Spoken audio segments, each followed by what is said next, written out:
we're going to spend the next hour talking about mobilizing Africa's own resources to meet the hundreds of billions of dollars and trillions of dollars that you've been seeing on the screen in the previous session.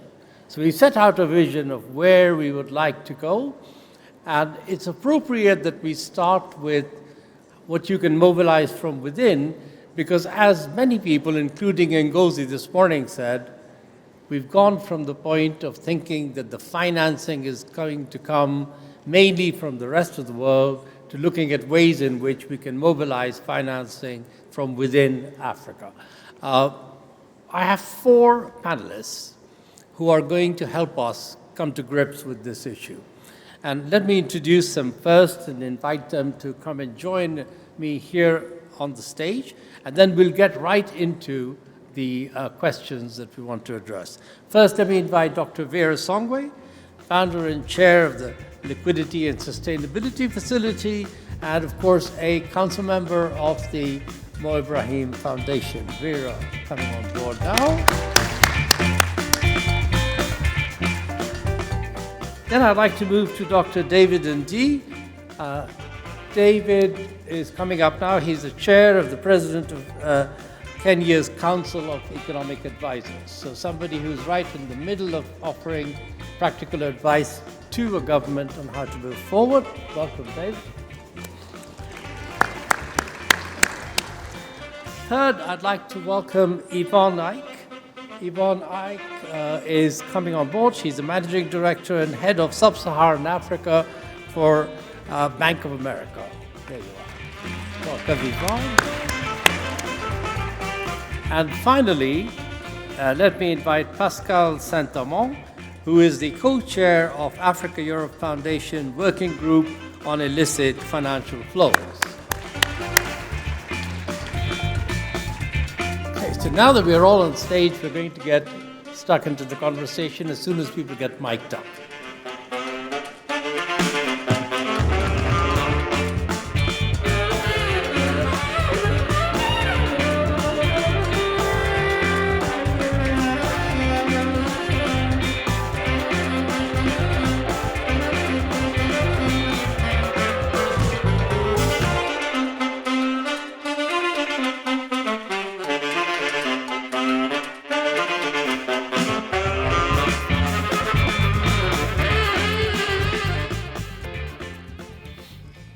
I think we're all mic'd up and ready to go. So let's get started.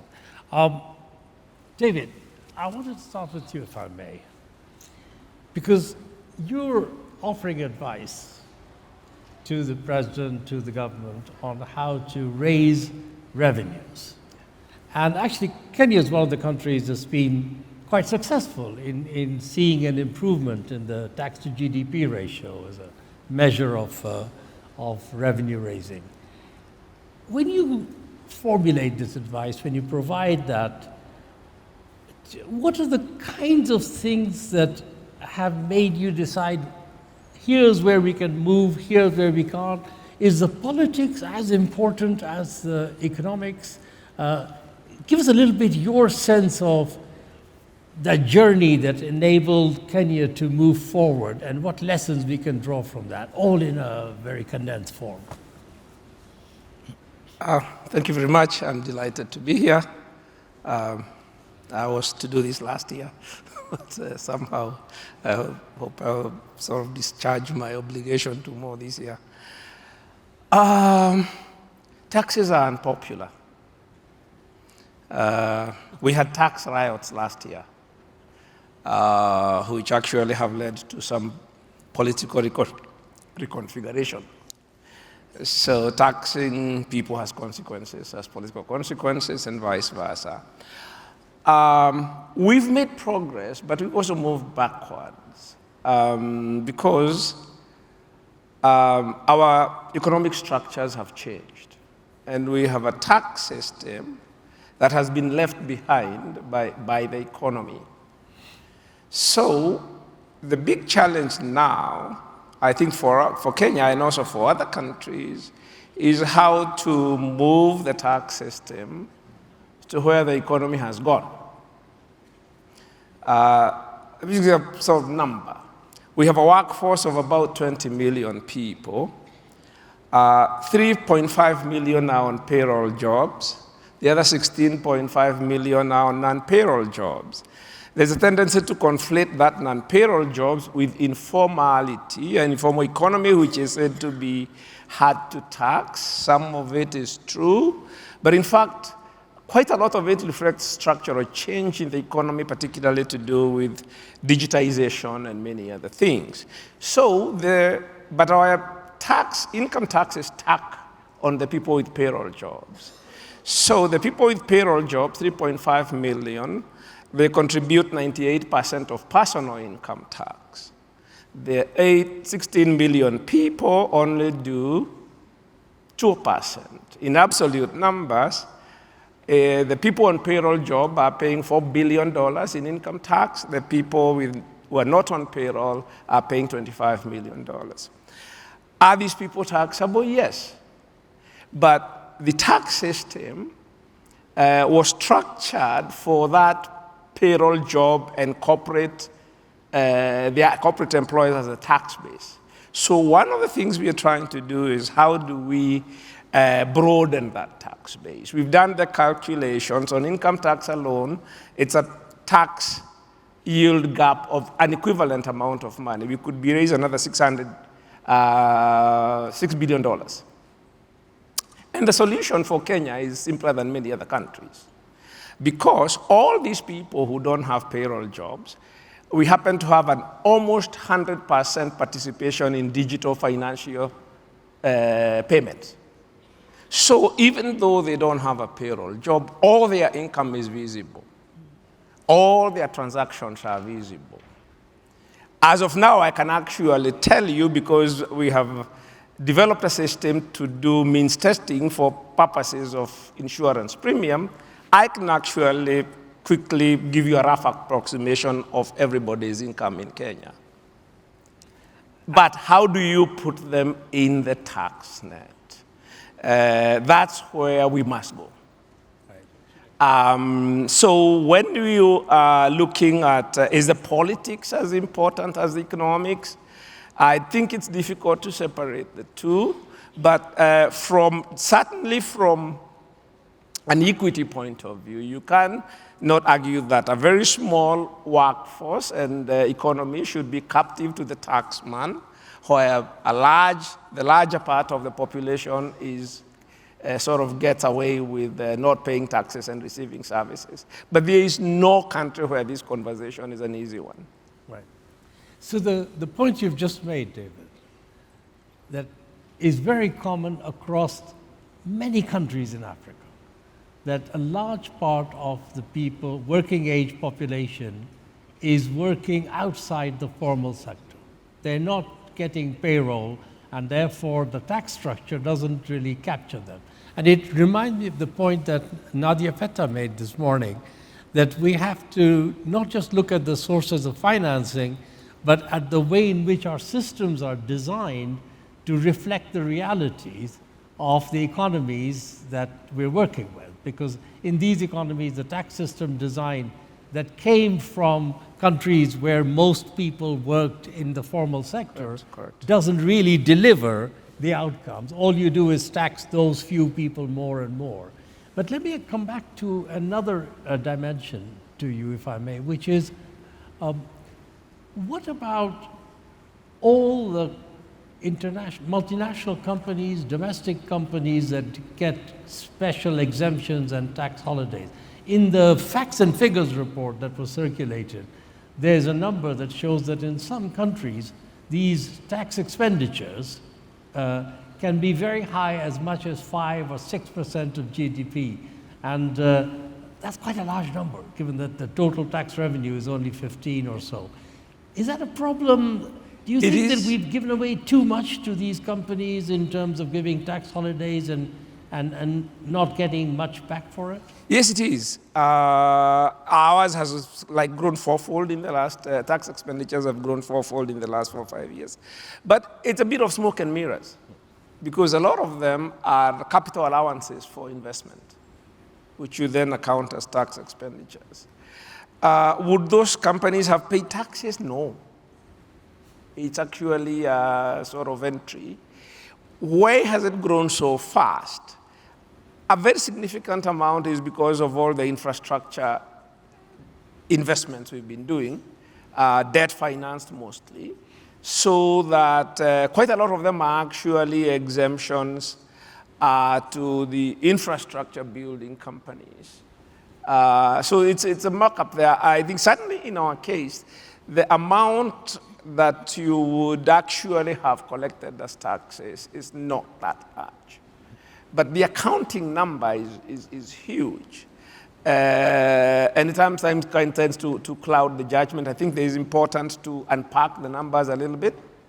Because when we were looking at it, I was under the impression that quite a lot, most of it would be like VAT refunds, where we have a bit of tax fraud around VAT refunds and things like that. And that turned out to be quite a small number. It turns out that over 70% is capital allowances for infrastructure projects. Thank you. Pascal, can I come to you just because I think you, not in your current role, but in your previous life, when you were at the OECD, you were very centrally involved in the work on international tax regulations. The BEPS agreement, which is sort of base erosion, profit shifting, minimum corporate tax, sharing of data on financial, across banks to prevent illicit financial flows. To what extent do you think these international agreements help countries like Kenya and other countries in the region and the continent deal with making progress? To what extent is the international system helping or making it harder for doing that? The first thing that developing countries, African countries need to do is to stop the leakage. That's what we call illicit financial flows, and that includes taxation. Now, the OECD is a group of rich countries, but on tax, we open the work to all interested countries. So today you have two kind of international organizations there, the Global Forum, the Inclusive Framework on BEPS. They have more than 150 countries each. And the goal was, one, to stop the leakage on personal income tax when the rich hide their money in a bank secrecy country. This was a given 20 years ago. Everybody was hiding their money, those who had money, in low tax countries with bank secrecy. This is over. And what's striking is that despite an Africa initiative from finance ministers to say we should mobilize that information, we can ask information from Switzerland, from Cayman, from wherever, Luxembourg and other countries with bank secrecy. Even though they don't really do it, and that should happen. And I think there is money there. More than 150 billion euros have been recovered from offshore bank accounts. So there is room here to do more, in particular to take advantage of automatic exchange of information. You don't even have to ask, you receive the information. That's one, and this has happened and should be used. Then you had the leakage on corporate income tax. You know, companies abusing of transfer pricing, which no longer work, and shifting profit to tax haven. This is more difficult, it's still possible. And that's why the third stage was to put in place a global minimum tax of 15%. 15% effective. Some may say, well, in African countries, corporate income tax is in the 30s, so 15 is very low. But actually, on foreign income, or when you provide tax incentives, it's zero. So 15% effective is much better, you will all agree, than zero. And the design of this minimum tax was such as, even if two small countries like the US and China would not implement, it still happens. If you have a critical mass of countries implementing, and today you have a critical mass of countries implementing. What does that mean for Zambia? Zambia has massive tax incentives to do mining, even though the mine will not really shift, right? But they provide massive tax incentive. So they tax zero. But the Canadians or the Australians or the Americans or whoever will take the 15% that Zambia is not taking. So Zambia now is deprived of the tax incentive and doesn't even get the money. And when you talk to the governments in Africa, very often the answer is, well, I mean, it's complicated, which is true, but you can get good advisors and can get the IMF and others to help you implement. And two, but maybe we'll get better at the UN one day. Maybe you will get better at the UN one day, which I wish, but it's not there yet. So they should move and fix these before the US tries to undo this, and we know that the US is trying to undo this. The Republicans don't like the idea of other countries collecting the tax on American companies if they are not taxed. So basically, the reform of the international tax framework, which was not a priority of Africa. I mean, the priority of Africa on tax should be fighting informality, right? Leapfrogging tax administration to be able to collect all the data up front. And this is now possible in a digitalized economy. But still, you can stop the bleeding from international tax avoidance, and through enforcement, which is another issue, you can stop or at least mitigate tax fraud, tax evasion. That's really quite striking, isn't it? So you're saying, just so I understood correctly, you're saying if you're in Zambia, an Australian company in the mining sector, you get 100% tax holiday, say, from Zambia, but because Australia signed up to the minimum corporate tax, they tax 15% on the profits made in Zambia, even though those should have been gone to the Zambian treasury. So there's no incentive for the company to come and be in Zambia because they're paying the tax anyways, and the Zambian treasury is losing 15% of the revenues, profits, that they would have got. Unless they decide not to lose it by enacting a piece of legislation which would say we provide incentives, but only up to 15%. Right. So there is a floor for tax competition for the largest multinational companies. You keep the right to do whatever you want for companies below 750 million euros of revenue. I mean, you have around 10,000 companies. I mean, the big mining companies are in the scope of these global minimum tax. Right. So there is an opportunity to do it, which is a way for finance ministers to protect themselves from their dear colleagues, the investment ministers. The investment ministers always have an idea of a tax incentive, of a tax credit, of a tax exemption, of a tax holiday. Forever is better, right? While the finance ministers and the tax administration, they want to collect the revenue. And they badly need it. You said it. Sometimes you have tax incentives up to 5, 6% of the GDP of the country, where Africa is, on average, at around 14 to 16% of tax to GDP ratio, which is a gap of 20% compared to OECD countries, which is a gap of 10% compared to East Asian countries, and which is a gap of at least 5% to ensure the conditions of your development. Great, but we can do a lot of discussion on how to raise taxes. But the interesting thing that is in the facts and figures document is that raising revenues through the traditional taxation route is really only part of the way in which you can mobilize more funding from within the continent. So there are many other channels and other sources of funds that are not being captured enough. And I think it would be useful to turn a bit to those. Vera, I want to turn to you first, if I may. And you remember you've seen that facts and figures document, and you can think there's pension funds, there's sovereign wealth funds, there's then you go into the whole area of carbon markets and diversity related. Then you go into opportunities for monetizing government assets, and you start thinking it grows bigger and bigger and bigger, and pretty soon the numbers look into the trillions of dollars of what you could mobilize. And then it seems all this tax stuff is a bit old-fashioned IMF conversation, let's kind of leave it aside. Let's focus on the interesting, exciting new sources. So then there's the LSF, which you're a chair of, which has been a way of reducing the cost of borrowing. What's your take on how much should we shift the focus on these new, potentially huge sources of financing?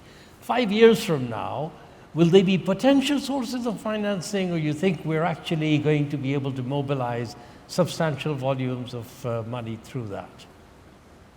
No, thank you, thank you. Good morning, everybody, and it's always a pleasure to be here at the Mo Ibrahim Forum. And the facts and figures are great, so everybody should take a look at them. I think three things. First of all, taxation, domestic resource mobilization is always going to be important.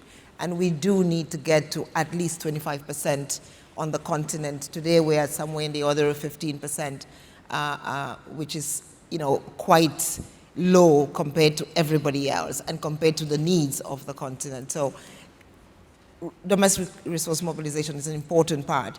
But to your question in particular, I think two things and what we're doing. And let me start with the other sources of funding on the continent. Yes, it is true that today we have sovereign wealth funds, we have pension funds, we have insurance companies. I think altogether the report says it's somewhere in the order of $220 billion of sort of alternative financing on the continent. The question is, how are we deploying it? And I think we're not yet deploying it appropriately. So it's not so much, do we have it? Yes, we do, for sure. I think Africa 50, Alain Bobisse is here somewhere in the room. He's talked about asset recycling. So when we talk about Kenya, for example, and all the sort of, in many of our countries, governments are running assets that they should not be running because they're running it badly. They're losing money when they should be making money. And so essentially that's where some of the tax money, we could replace that. If we were able to do asset recycling, it will take away two problems. One, it will take away the problem of lack of new investable projects, because you find very ready, in my country we have power plants, 5, 6, 7 hydropower plants that the government is running badly, right? Maybe if you put that into the hands of the private sector, it's already been built. So a lot of the risk is already taken away. You put it in the hands of a management company, will do so much better, and the government will get a return on that. So it will increase the taxes. I think that that's one way that we could do that. Now, what we are doing on the Liquidity and Sustainability Facility is creating new instruments to see how you can then use the resources that our countries have. One of those ways is, for example, being able to benchmark ourselves with the rest of the world. We do benchmark ourselves on taxes, but we don't benchmark ourselves. For example, there's no African country in the Emerging Market Bond Index. The minute you're not in the Emerging Market Bond Index, it's very difficult for an investor to understand what's the value of an asset in your portfolio. So they don't want to come to your countries. So what we have done in the LSF is we've created, for the first time ever, an all-Africa sovereign fund, sovereign bond index. So essentially, you can actually index now, what does an African sovereign bond, what is the value of it? It trades on the London Stock Exchange. So again, for the first time, Africa is trading a security that we can use and generate resources out of that. The minute you have that, no country has developed without a capital market.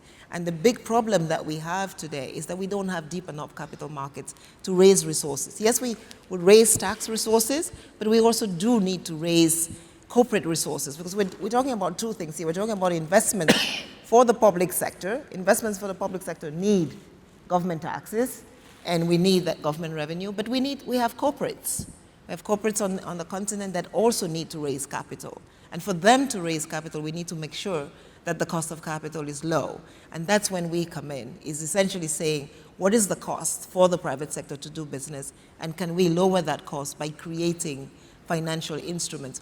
But it also helps when the government can asset recycle and make the private sector come in more because then they pay more, because they come in more and they have assets in the countries that they can buy and take over and begin to play in those markets, prices go down. So it's not only about collecting taxes, it's also about government saying, because the taxes have two conversations, right? There's how you collect it and how you spend it.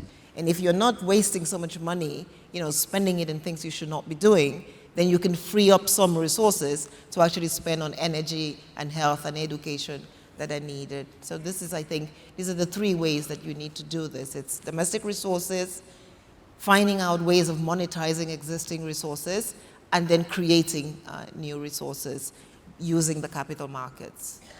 I'm glad you raised the issue of efficiency or effectiveness of spending, because if you look at how budgets are spent across many countries, you can see that even though resources are quite limited, we're wasting significant share of what we are collecting by not spending it as effectively as we could.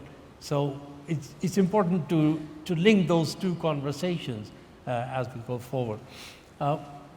Yvonne, coming to you. So we were just having a conversation in the green room about the question I put to Vera, how much of these resources can we mobilize? And you were saying that maybe the numbers that people cite are not realistic in terms of what's actually accessible in terms of assets. Do you want to say a little bit more about that, and then also from where you sit, working across countries, what do you see as ways in which one could make progress? Thank you so much. It's a great pleasure to be here today. So we were chatting earlier, and I said, we need to have some real conversations about some of these solutions that we have. I think the great news is that we all recognize that to mobilize more capital, so we all understand that the gap between the financing we need and what is available in any shape or form is quite significant. What we have to do is be really smart about how we leverage domestic capital in the region. Now, we talk about the $4.6 trillion that's available to us in the continent. I'm going to take the liberty to demystify that a little bit. So of that 4.6 trillion, 3 trillion of it is actually commercial banks. So there's an extent to which we can touch that. Then the pension funds and insurance companies are the next two bigger buckets. Between that, there's about 700 billion. And then you have our regional DFIs, if you will. And then you have remittances, and you also have the central bank reserves. Again, central bank reserves, we can park somewhere. If you then look at portfolio allocation to say, with those investable, the pension funds in insurance companies, et cetera, how much are they allowed to spend on alternative investments? No matter which way you splice or dice it, you're looking at a number of about 20 to 30%. So of that number, I come right down to about, at least 1.5 trillion investable. Then another interesting perspective that I must share is that if we look at who owns the pension funds and the insurance companies, South Africa owns at least, I'm taking out central banks now, South Africa owns at least 50 to 60% of the entire pension fund and insurance population. The people that need the critical minerals, mainly our critical mineral belt, if you will, which have the most popular critical minerals, DRC, Zambia, Angola, Sierra Leone, probably missing another country. Those countries do not have access to that money. So we see a disconnect within Africa on where the assets sit and where we need to deploy them. And then we look at, one other piece that I'll share with you is if I look at those buckets as they sit today, the development agencies have 25% of the money excluding the reserves, and they're the best equipped to actually help us deploy that money as quickly as possible. So we then say, okay, what's the point of this observation? The point is that we were listening earlier about how difficult it is for us to give ourselves access to travel within the continent, or to give ourselves the ability to travel, or even just agree to give ourselves visas. How do we have a conversation with South Africa about giving so much of their money to other parts of the continent when they don't need those critical minerals? Critical minerals are needed outside of the continent. So acting as a union is very important, but that takes time. There's some dislocations in that need to be addressed. And therefore, when I speak with our African leaders, I try to bifurcate the conversation. There's what we must do as a union, or rather, and when I say I use the word union loosely, as an African continent, and there's what the countries must individually do. And that's where we come to really, really then zeroing in and looking at where the money comes from and understanding that still 73% of the revenue in Africa does come from internally generated revenues, or rather revenues from the country. So the taxes are important. The next most important thing is remittances.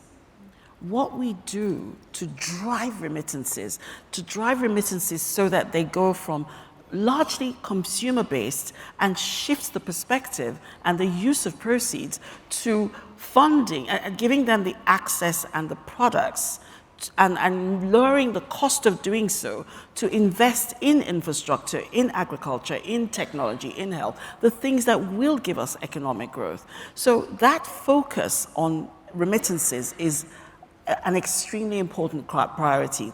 When we then look at our informal sector, the top 10 economies have about $700 billion of money that's just sitting there. Now, if the countries go after their own informal sector, we have more money to invest in the areas that matter to us. Then, when we look across some of the more, and then we say, okay, we still have that fiscal gap that we need to struggle, and that we continually struggle with as a continent, and also how much money is available to continue borrowing. And we now have to focus on innovation, and this is where organizations like mine spend a lot of our time thinking, how do we help?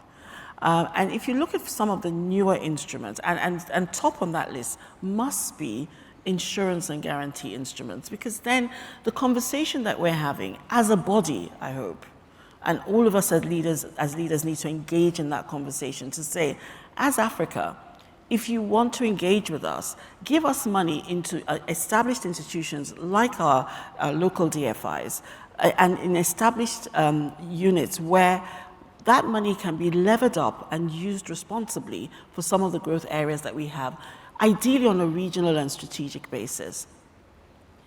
So and insurance and guarantees help do that. The other thing that is also, we're innovating a lot around, when I say we, I mean the entire continent, is innovating around leveraging debt for nature. It's now, we call it debt for development now, because trying to get funding for climate in all areas is becoming a little more complicated. So we talk about debt for development, understanding that development and climate must go hand in hand. The truth is, when we look at the numbers, there's 10 countries in Africa that actually qualify for debt for nature anything. Because again, the dislocation between, you have to be so highly priced in your debt that when you restructure it and credit enhance it, there has to be enough of a gap to create enough savings to be used for development. So again, there's just 10 countries. So we have to think about how we mobilize that piece. And one of the other things that and that's where supporting improving the efficiency of the capital markets. Because what we see, 2% of the global stock market capitalization rests in Africa. We have a long way to go. So actually proactively supporting that part of the economy as well is something that we are very, very focused on. And then the one last piece I'd say is, if we think about the potential and opportunity in carbon markets as well, we see that we started working with a Kenyan company where Cocoa Networks, where we bought their carbon credits onto our books. And what we were trying to do with that was establish that there are organizations that can give you credible supply, which is clearly a topic there. And then we are ready to trade the carbon credits and introduce them to people who need compulsory to acquire compulsory carbon credits, particularly, for example, airlines. So again, just working with people to try and open up the market, a new market for carbonization. So the point I really want to make is that on the face of it, we have these big numbers, there are opportunities, but we must, to be more action-orientated about how we provide the solutions, we have to think hard about where that money sits, how we can actually mobilize it, and how we prioritize which part of the money we access and deploy first, or rather we can access and deploy first. I think that's a really important distinction, two distinctions that you just introduced. One is that, we have the big numbers, but unless you get into the numbers and start disaggregating, then it's hard to go from a sort of general statement to actionable proposals. So what you need to be able to tap into the insurance market in South Africa, the asset base that's there, is going to be very different from what you need to do commercial banks and how do you reorient them, or DFIs. And so I think that's point well taken. Maybe also as we think about going further on this conversation for next year's facts and figures, it'd be useful to try and do a bit more of that. And the second one is this, it's a bit of a tension between talking about Africa and talking about an individual country. And in some ways, the fact that the money's sitting in South Africa but is needed in DRC, the example you just gave, really is almost the same as the money sitting in South Africa and is needed in Thailand, or the money is sitting in Singapore and is needed in DRC.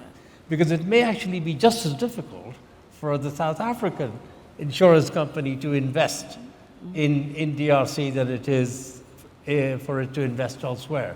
And I think the question really is how much of the future progress, the way we think about it, is a country by country or groups of countries within the continent, as opposed to the continental level, in terms of thinking about frameworks that will facilitate more mobilization of capital from within. I want to clarify that it has to be both. Right.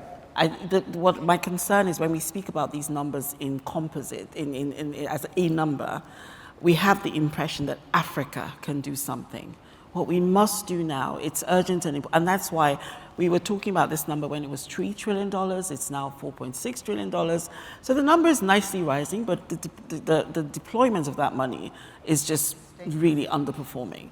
So it has to be both, where we're looking at, as Africa, and the conversation earlier about the AU was encouraging and disheartening at the same time, because now what we really need to think about is where do we go? Which leaders do we engage to have some of the conversations that must still happen at the Africa level? And in addition, the countries should be doing things immediately that they have control of, increasing their remittances, working hard on financial inclusion, doing the credit enhancements and insurance instruments that they can do on their own book. And also, where there's any other instruments that can be used to structure, blended finance then becomes really, really important. And where we're trying to be a lot more creative about how even insurance and guarantees work. So now, because of the increase in data and information on Africa, I can go to a third party.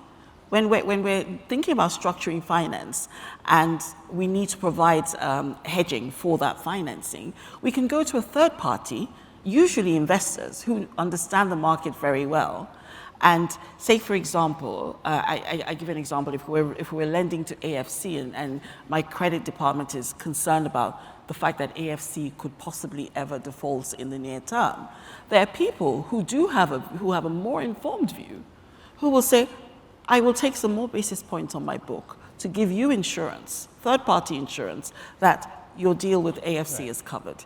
And then it facilitates more business for us international banks to do, and it becomes more of a win-win situation. Right. Can come in there. I want to open it up, but before I do, I just want to make sure, any reactions to what you've heard from fellow panelists? Vera, you look like you're ready to say something. No, I just wanted to come in a little bit on what Yvonne said, and actually to use the AFC example. One of the things that we're trying to do now is to take AFC bonds and using Bank of New York Mellon, get them onto a Bank of New York Mellon collateral platform, because AFC is doing fantastic things. They've just, for example, we keep talking about projects on the continent that don't exist, and you're working with them. Is in DRC, so it's totally topical. In DRC, they're doing bauxite. Gone from 200 to 400, and hopefully to a million of exploitation. But one of the things is they don't have visibility in the international market, even though they're doing a very good return. So what we're trying to do, for example, is get them on sort of these more international platforms. We're working with them now to get them on the Bank of New York Mellon platform, on the Euroclear platform. So then very quickly, they can begin to securitize some of their assets and retrade them. And so this is part of, again, seeing how one can bring our domestic capital, because yes, it is true, we have 4 trillion on the continent. 4 trillion is not nearly enough. And secondly, we cannot work alone. We are going to need to have international institutions, external banks working with us. And so Africa's performance needs to be also understood by the rest of the world, so that the cost of capital on the continent gets lower. But it only happens when, you know, the bauxite example in DRC, for example, it is a consortium of African AFC, DBSA, South African money. I think 2 South African banks, Smila is here, he will correct me, but it's 2 South African banks plus an African regional development bank that are doing that. And the performance increases, and then hopefully next time around, as they are expanding from 400 to 1 million, you will join them. Because then your credit committee will make sure that it's enhanced. And I think that that is the circular that has to work. I just want to come back one point to what you said about Kenya and the mining companies. I think one of the biggest mistakes that we are making, even as we run on the sort of critical minerals, is that the mining companies, tax exemptions or not, what they come and do is they say, we're going to make profits in 15 years, in 20 years. In 2025, on the African continent, the mining laws should no longer say that we are only going to start paying taxes when we start becoming profitable. Across the world, the mining law now says we start revenue sharing on day one. So that everything that gets dug out, you start sharing on day one.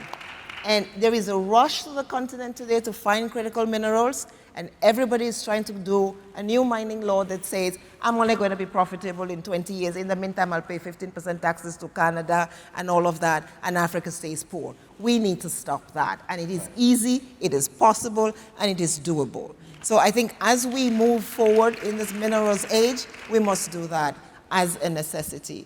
And I think that the African mining vision that was recently put out by the African Union has a template of the new legal framework for mining critical minerals on this continent, and we must, please, please adopt that. And I was just going to say that I think there's a window of opportunity here, because everybody is rushing now to put in place the new laws for critical minerals. In 3 years' time, we'll have signed a bunch of agreements. Then it's going to be very hard to change the framework. So this is urgent and doable, and we can't afford to wait on it. If I may, Indonesia is the best example, Right. or one of the best examples. Indonesia just did a new critical minerals law. One of them says you must process in Indonesia. They have gone from 0 processing in Indonesia to almost 70% processing in Indonesia now. Revenues have quintupled, I think is the word. There was just a recent survey of all the firms in Indonesia that said, what is the most important thing for you in Indonesia? And they said 2 things.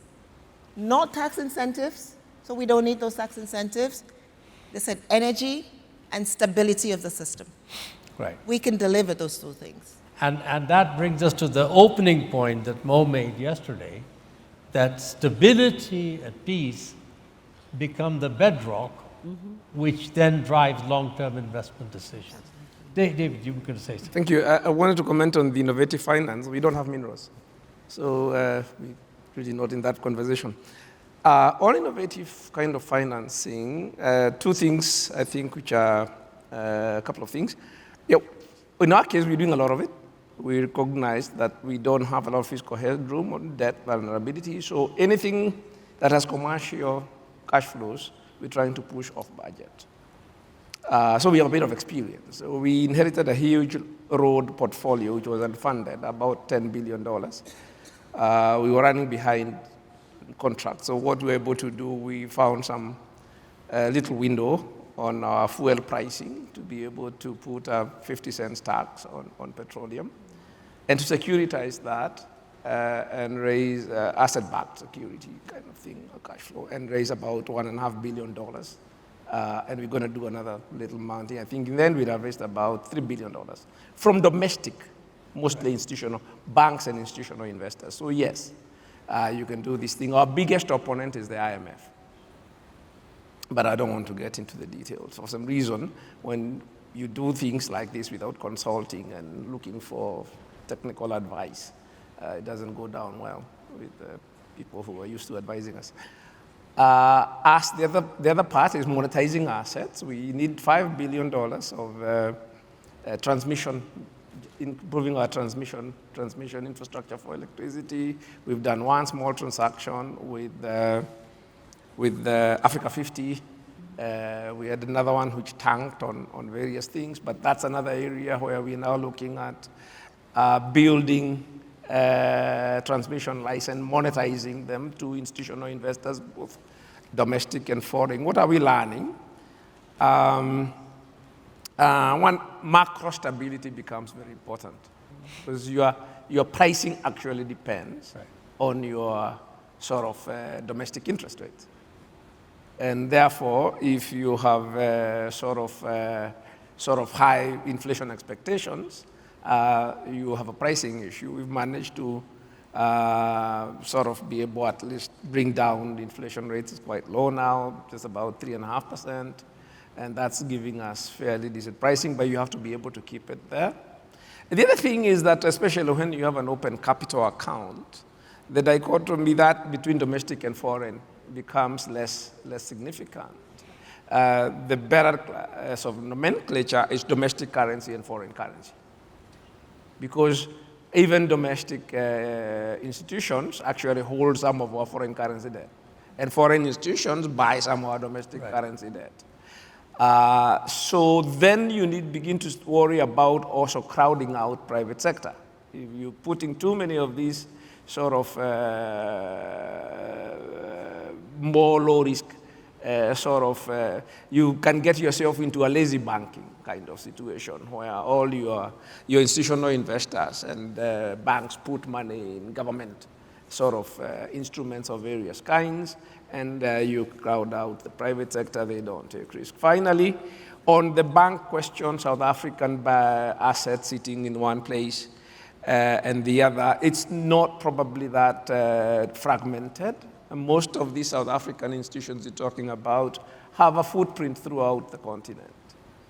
So the old mutuals of this world have a footprint. It's 30%. Throughout East Africa. We also have Kenyan banks which have a regional footprint, but also the regional DFIs are able to bridge some of that. I know TDB has put together several funds where it raises money from domestic pension funds across the region, and it's able to deploy these to infrastructure assets. So there is a bit of a ecosystem there that has the potential to mobilize a lot of these resources. But what you find is that the appetite for this is only a very few countries that have the depth, that have the sort of deep capital markets, and also the sort of people who can structure, and governments which can actually sort of do these kind of transactions. So yes, there's a lot to unlock, but I think the macro, the pricing, really you don't get away from your credit risk question. Thank you. It is actually a signal of progress that it takes 40 minutes into a conversation before somebody brings up good macro policy. If you'd been having this panel 15 years ago, we would have spent the first half an hour talking about the need to get the macro right. And I think it is the fact that most countries in Africa have got the macro broadly under control that it is still worth reminding ourselves of it.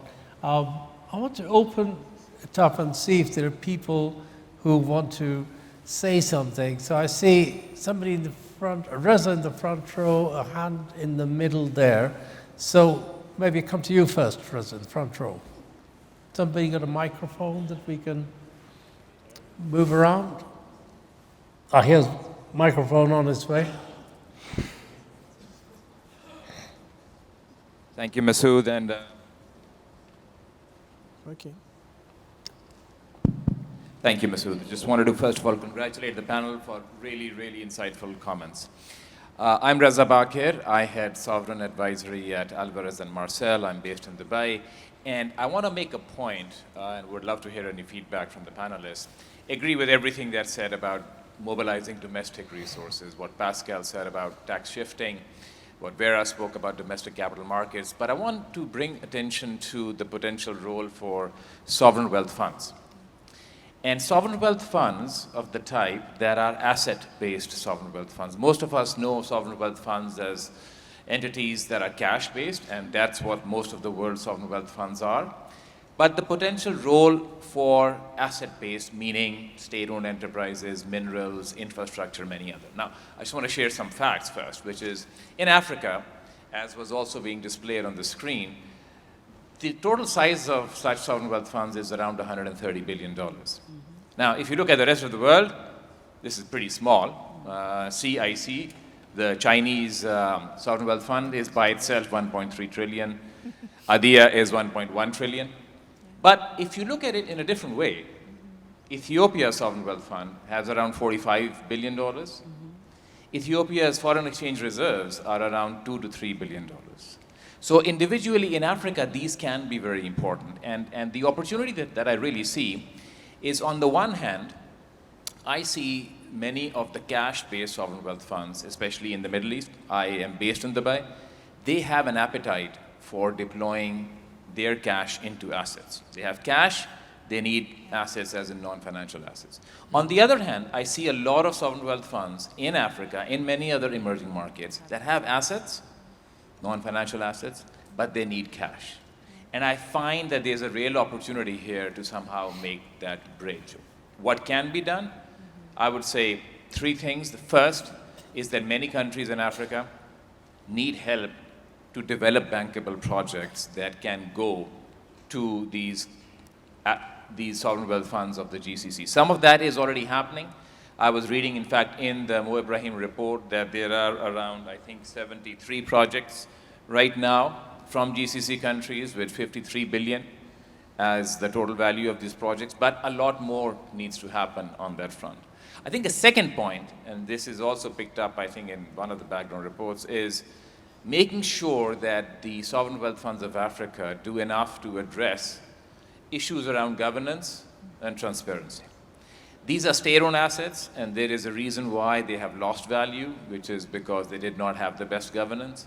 So unless those areas are addressed, Africa will not be able to mobilize as effectively investments into its sovereign wealth funds as some other countries are doing, such as Indonesia, and you gave a very good example, Vera. Last point. I find the international financial institutions a little bit suspicious right now of sovereign wealth funds of poor countries. If more is done in governance transparency, that will help, but I think African sovereign wealth funds could usefully do more advocacy to also bring with them some of the Washington-based international financial institutions. Thank you very much, Rez. That's super helpful. There's just a hand right in the middle towards the end, and then I'll come to you in the front arcade.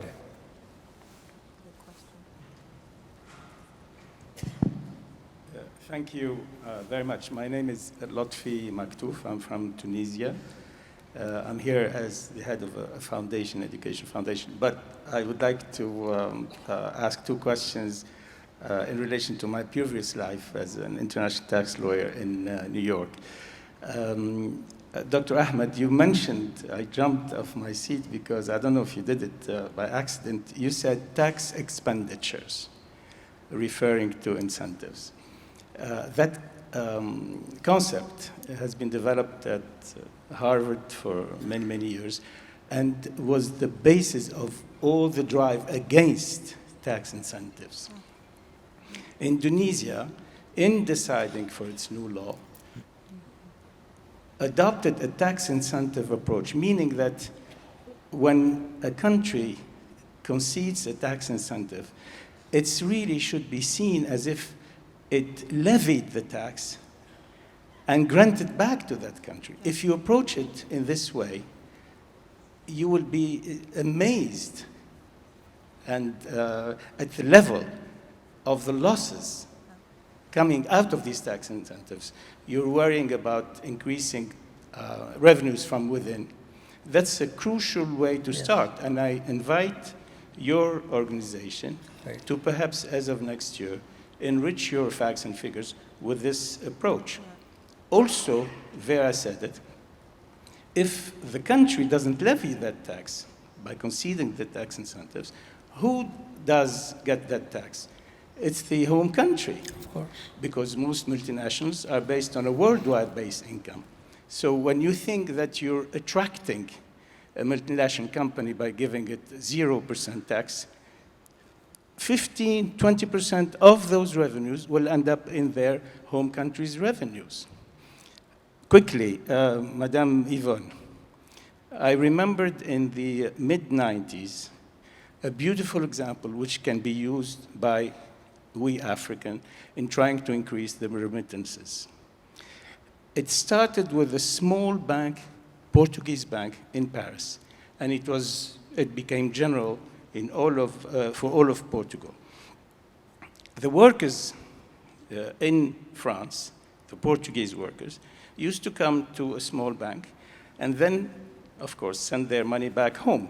Portugal was not rich. Then a young banker got an idea and said, why don't we invite those clients to maybe look into some products?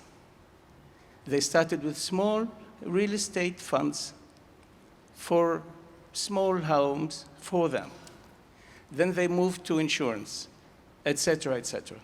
And in less than 2 years, they doubled the amount of remittances. In less than 2 years. Final thing, a question for Mr. Pascal. I'm going to be Mo Ibrahim style now. Any which way you look at it, money flows to lower levels like water. So you could do whatever you want. I'm sorry to tell you this.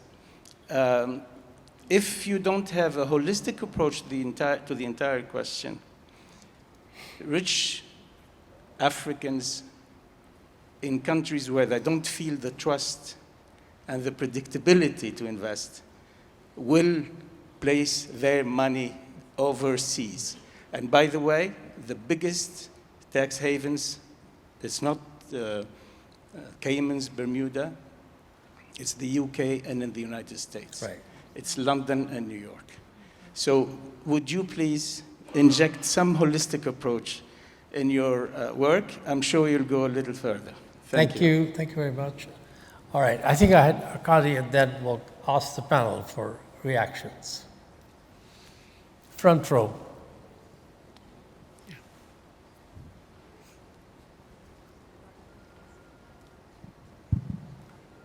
Thank you, Masood. My name is Arkabe. I'm a British Academy Global Professor at SOAS University of London, and I have been in policy making for over 30 years in Ethiopia.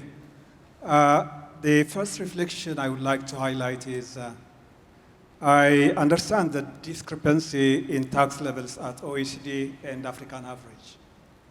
But my experience tells me what matters most is not the level of tax rate. Countries collecting 25% of their GDP, There are countries that only spend 10% for capital formation, for investment, and spending 90% for recurrent budget. From an African perspective, what we need to see is we need financing to propel the economy that will help us to generate 20 million youth jobs or 30 million jobs. This is a critical challenge we are facing. We are going to have an additional 1 billion population in this continent. So a critical issue we need to see is how do we diversify the various ways of savings and also to generate capital formation. I want to highlight 2 countries that have nearly 30% capital formation. One is Morocco for the last 25 years, and another one is a low-income country, Ethiopia, which even had been expanding huge investment to build infrastructure investment. So I want to highlight this point. And the second point is, in Africa, according to existing survey, there are 50 million enterprises or companies employing 1 and above. Among the medium, large, it may differ, but we have 50 million enterprises. They are not getting financing. They don't have access for financing. And these are companies that are going to generate jobs. In the mining sector, we may be able to get earnings, but the critical issue is in minerals, you don't create jobs. And the illicit financing outflow is primarily in extractive industries, in minerals and oil and gas. So a second element we need to see is how do we strengthen our own enterprises, domestic enterprises will be relevant. The last point I want to highlight, Africa has now, African countries, 1.1 trillion external public lending.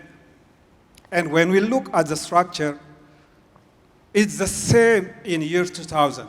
It was 65% debt to GDP ratio, and currently it's about 66%. Nothing has changed in terms of the debt burden. But what has changed is the composition has completely changed. From concessional loans dominated lending in year 2000, now primarily dominated by private external lending, which is at high commercial interest rate. And African countries are now trying to cope with the servicing of this debt. So we need to look at external lending. We need external lending. It's so important because we have to invest for tomorrow, but we have to look on how development financing could be more concessional. Thank you. Thank you, Arkady. I think I do have one final hand over there, lady. There's a lady. Thank you, and then we'll come to you. Hi, thank you so much. My name is Rowan. I'm a third-year law student at Stanford Law School. So one thing that's come up is the importance of Pan-African infrastructure. I think especially in the context of the conversation you're having, part of that has to be regulatory and legal infrastructure. I put together a team of very talented African computer engineers from MIT, Stanford, the African Leadership University. We just signed an exclusive agreement with the Kenyan government for building an AI legal search engine. Our intention is to scale laterally across the continent and have a single repository of all African law and legislation and develop a tool akin to a Bloomberg terminal for compliance and regulation. So my question is about early stage financing, building the kinds of companies that are going to be able to generate the tax revenue that you guys have described. I'm in the process of fundraising, and one of the biggest challenges I've encountered is that it is very hard to find risk-taking capital on the continent. It is much easier to find capital from the West that is not necessarily long-term aligned. And so my question to you is, kind of what have you done and what can your respective institutions do to ensure access to early stage financing from the African continent to develop African businesses that can contribute back into this cycle that you've just described? Great. All right, thank you. So let's just get quick reactions. You know, sovereign wealth funds that are asset-based rather than cash-based. Set of points that were raised about early stage financing, about the need to actually get investments up, not just borrow money and for consumption, and then there's issues about tax expenditures and taxes more generally that were raised. So let's do it, starting with you, Pascal. Okay. Work your way back here. Let's start with tax. I mean, tax is never popular, so increasing tax is difficult. That's what you start taxing foreigners, and you have to, but you also need to tax your own tax base and start the virtuous circle of providing social security net to the people. In Africa, social security contributions are extremely low, even in countries which have a tax to GDP ratio which is high. So that's the first thing. But what I heard, and I understand there is consensus, hopefully, is that tax incentive, get rid of them.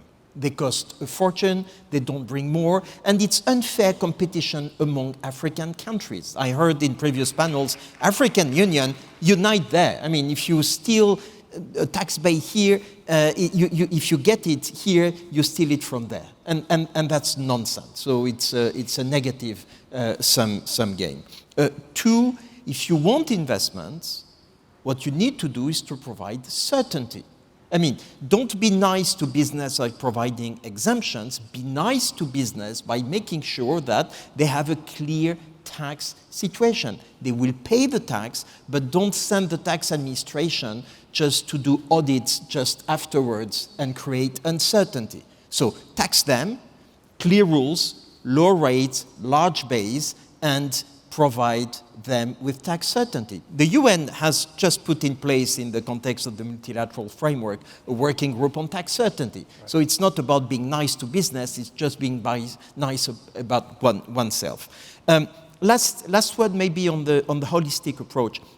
I think the international tax reform of the past 15 years has been about a holistic approach. And that's why you have more than 150 countries in the different bodies which have been put in place.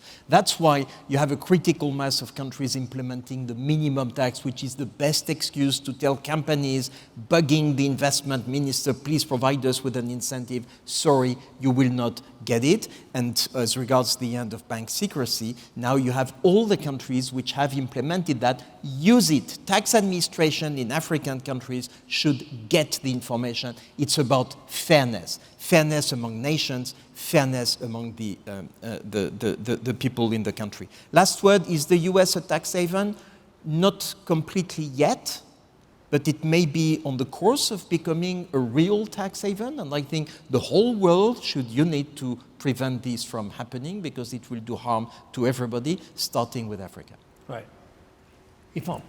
Thank you. I'll respond to two of the questions. The first one is on the sovereign wealth funds. I completely agree with the idea of really thinking beyond cash and dollars. And you know, as we're looking forward in innovation, we're looking to see how African countries can borrow dollars and give back well-measured, well-quantified, and well-organized returns through an asset that is already well categorized on their books. So there is definitely an opportunity for that, where we do expand what we mean by the assets of a sovereign wealth fund, and that would greatly facilitate countries' ability to raise money and not have the fiscal stress of having to give back dollars as a thing. So a great point there. I completely agree with you on that. And there's a lot of work that is being done and that we can continue doing. And to Rowan on her initiative, which is amazing, spent time with her talking about it yesterday. At Bank of America, we have something called Breakthrough Labs, which acts as an accelerator and a funder of tech businesses like this, that, like in your business, will really change the shape of how, in this instance, the legal systems in Africa will work. So we should have an offline conversation about that, but we do have an initiative that's based out of our New York platform, but does look at countries around the world, including Africa, to fund startup businesses, and importantly, provide some of the support. There are people in my team and other Africans and friends of Africa who support the businesses to make sure that you do get that alignment. Thank you. David, any reactions? To the young lady, I can't provide a solution, but I can provide an answer to the question as to why There is not much startup capital in Africa, and people tend to think it's a finance problem, that there's no money. There's a lot of money available that can go into that. The real challenge is exit. There are no exit markets. So sometimes we don't appreciate the reason why you have a very vibrant startup ecosystem like in the US is the exit. Right. That when you put in your money, there's a culture there of exiting through the NASDAQs and other places and that kind of thing. So we do need to figure out how to build exit markets that are aligned to our economies and scale. It's a problem that I've exercised my mind for 20 years or so, and we still haven't figured it quite right. That's one point I can make. The broader point is on the financing, the bigger sort of financing picture. On the financing, on the expenditure side, we talk about capital formation and the big numbers, and countries are not the same. The budget line that keeps us awake at night in Kenya is education. It's not infrastructure. It's not physical capex. Why? When I went to university 40 years ago, total tertiary education enrollment was 10,000 people, both university and other tertiary institutions. Today, it's 1 million. We have a tertiary enrollment of 1 million students. We have 1 million students in university and tertiary colleges. I don't think the economy has grown that much. We have educated a huge amount. We do see the payoffs. Right. Because if you look at our BOP now, half of our foreign income is from labor services, both in terms of the remittance and digital-enabled services and BPOs and all sorts of things that Kenyans do, including SMEs and training AI models and many other things. So investment in education is not often seen.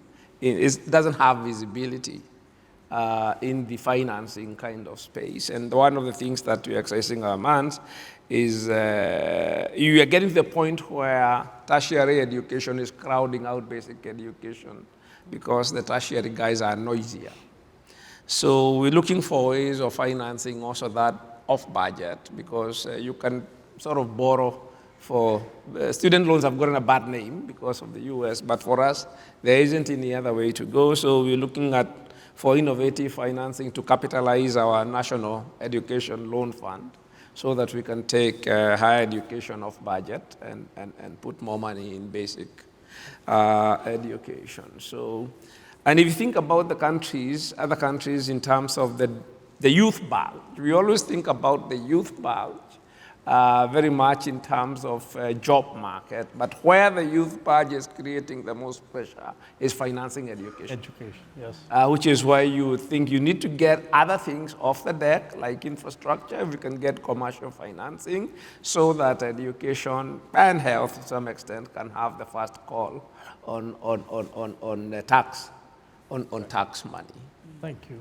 Thank you very much. And as I think the colleague from CDC, Africa CDC, made the point this morning that in many, many countries now in Africa, financing of health is going to suddenly become a much bigger hit on national budgets, because so much of health financing was being done through ODA that has basically come to a halt in many cases. So along with education, you're going to get a big hit from health on the budget. Vera, last word. Now, I think, Reza, good question. I think that's exactly what we're doing. I'm happy because we're actually doing it. And one of the things that we just recently did is intermediate with ADIA. ADIA is a client, and taking, of course, reach-based $1 point something trillion ADIA Sovereign Wealth Fund, and being able to transfer those assets onto the continent. We're now looking and talking with the Nigerian Sovereign Wealth Fund as well to see whether we can, begin to build that base. We're talking with Citibank and others. And I think this is part of the issue, is what is the instrument that you create. And we just, about 3 weeks ago, created a GC basket, which is sort of now we can identify and label an African security. And so that, sovereign wealth funds from out of the continent can understand what is this instrument that they are trying to purchase. And if we can create those kinds of highways where you're exchanging cash for assets and assets for cash backwards and forward, then it happens almost automatically and it's much faster. So I think this is clearly something that we need to do more of. But the good news is we've started doing it, and it's happening, and there is a lot of appetite and a lot of interest in it. So happy to work with you and to see how we can push that. I think one of the things on the continent, in terms of sovereign wealth funds and pension funds, there is a regulation in the United States called the ERISA regulation, which essentially is the groundwork, the paperwork for how pension funds, sovereign wealth funds work with others. And one of the things that we've been working with, and maybe Rawan, this is something that we can work and see how we do together, is seeing whether all the sovereign wealth funds, the problem is the legal structures are different. Right. And so when you bring a sovereign wealth fund from out of the continent onto the continent, they don't understand, they don't recognize, and so it adds the risk for them. If we can help to sort of begin to standardize that, then the product lines become so much easier to work with, and I think one can go much further with it. Great. Thank you very much. I think we have used up our hour and a little bit more. Thank you to the panelists. Thank you all for being here.